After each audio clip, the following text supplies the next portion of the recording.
That the Teneta, they have happened, and a mission Dalia, Javaja. That's all. So if we can consider these points for ourselves well, it will be easy for us to apply the same thinking to other people.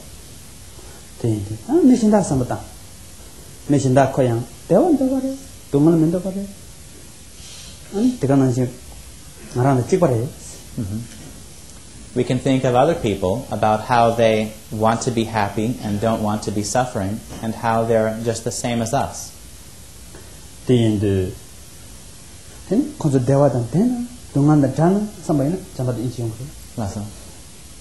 if we then consider this situation and aspire that they be free from suffering and enjoy happiness, then we'll have these qualities of loving kindness and compassion arise.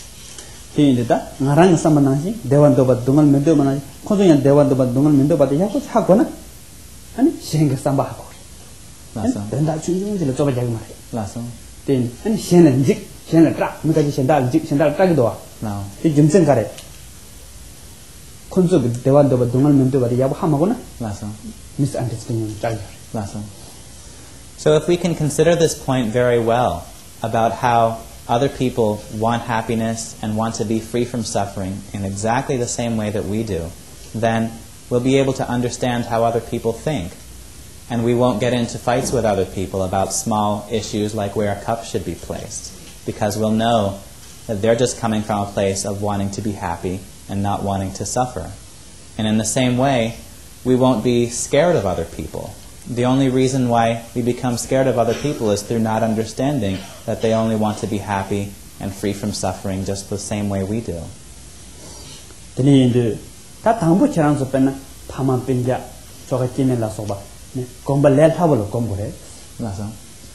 we're meditating on these qualities at first, it's very helpful to do so with people with whom we can easily generate these qualities of loving kindness and compassion, like our relatives, friends, and parents.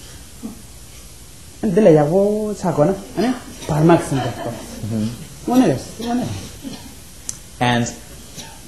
if we familiarize ourselves well with them, then we can extend the loving kindness and compassion out to neutral beings and finally to all sentient beings. It's really true.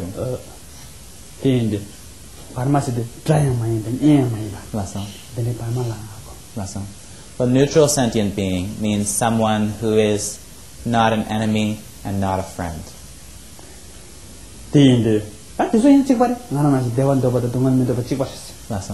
And all of these people are all the same in that they want to be happy and don't want to suffer. They're the same as us.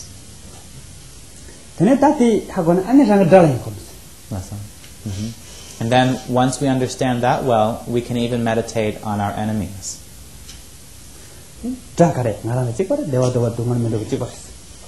Our enemies are just the same as us in that they want to be happy and don't want to suffer.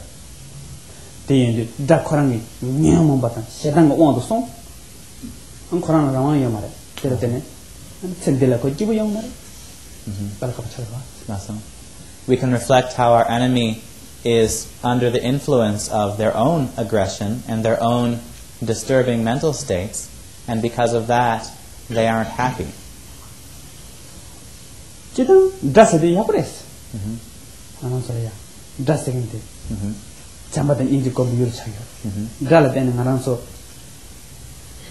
Take care. And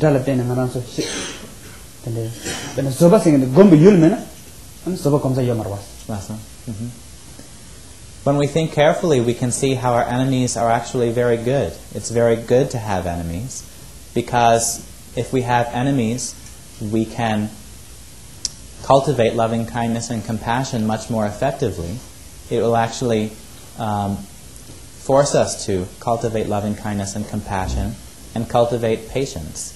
When we talk about patience, that's a quality that's impossible to train in if we don't have an enemy.